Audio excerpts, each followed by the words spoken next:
What's up? Tayo na to mga part, no?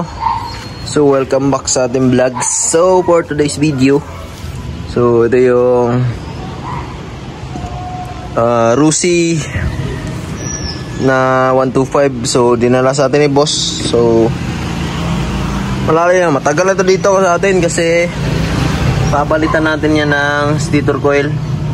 So yung mga stator niya, yung mga wire is sa sobrang katagalan ng motor ay nagmolds na at saka naputol. So yan. Kaya ang diferensya pala nito is maandar siya, tumatakbo, tapos pag uminit na, namamatay yung makina, tapos hindi na naman aandar. Pero pag lumamig na, ilang minuto, aandar naman siya ulit. So pag ganyan is stator tayo dyan or pulser. Kasi ang iba overheat, pero check natin yung makina, goods naman, walang problema. So yan, dito tayo. Then ang ikakabit natin is front fender rin, papakabitan rin ni boss.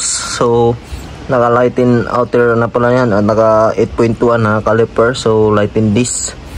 So kumbaga may buo na tumutura to. Yan o, naka brake na yan, braking system. So ito yung ikakabit natin mga part. So yan, ito siya, stator Rosigala para to, Rosigala 125. And then ito, pang Mio sporty ata na front fender. So gawa natin yan ng paraan kasi sabi niya boss is tabingi yung kanyang tape. So boss BG Works nang bahala dyan. So update ko kayo mamaya mga part. So ito yung update mga part. Nakakabit ko na yung kanyang stator. Then yung pulser goods na. So yung lock okay na po yan. So double check ko lang at kabit ko na to yung magneto.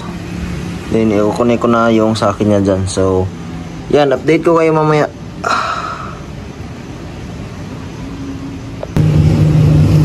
So nakakabit ko na yung magneto mga part. Higpit na yan. So inigpitan ko na siya. Then all goods, kinabit ko na yung socket niya dito. So same lang naman siya ng stock. So ito yung stock.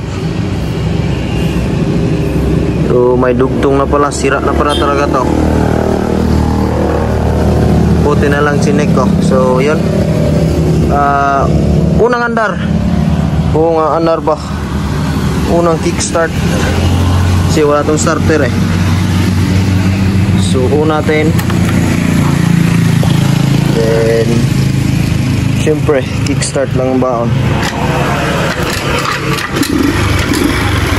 Putik, 2 clicks, 2 click lang mga part ah. Andar agad ah. So bagong stator, bagong pulser. Then may guma na siya dito for safety sa mga tubig. So grabe tong Rusi na to mga part. Ang tahimik ng makina, although need ng linis kasi may putok na siguro, pero ang tahimik, para siyang di Rusi ha. Sound check lang ang baon.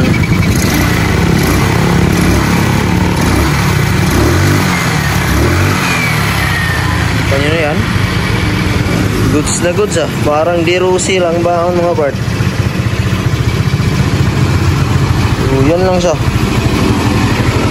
Kapit ko na to mga pan niya mamaya. And then yung cover, para tapos na tayo dito. And then doon na tayo sa front fender. So try natin if makaya ba, kasi medyo gabi na. Yan. So at least umandar na siya, wala na tayong problema sa kanyang andar. So test drive ko muna siya ngayon. Then if goods na, balik ko yung kaha or yung fan. So update ko lang kayo mamaya if anong nangyari mga part. So kinabit ko na yung kanyang fairings sa dito at yung kanyang pan. So all goods na yan. So tinesting ko siya ulit na nakabuo na. Yun yung dito niya, kabit na rin yan. So ready to go na itong motor na to. Then yung kulang na lang is yung front fender niya. So bukas na lang yan mga part. Kasi medyo gabi na talaga. So may asikusuhin pa ako sa karosa natin. So yan, at least goods na at mandar na siya ng nakatono. So front fender na lang tayo bukas. So see you bukas mga part. Let's go.